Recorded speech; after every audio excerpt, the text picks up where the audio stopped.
we are going to use baking soda, some dish soap.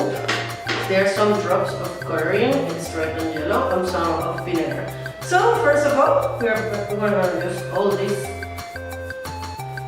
baking soda. Be prepared for the explosion.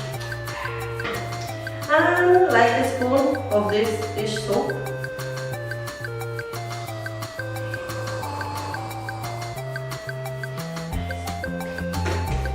And then 5 drops of this. 1, 2, 3, 4, 5, 6, and the extra. And then we're going to add the vinegar. Ah! There you go! The explosion of there.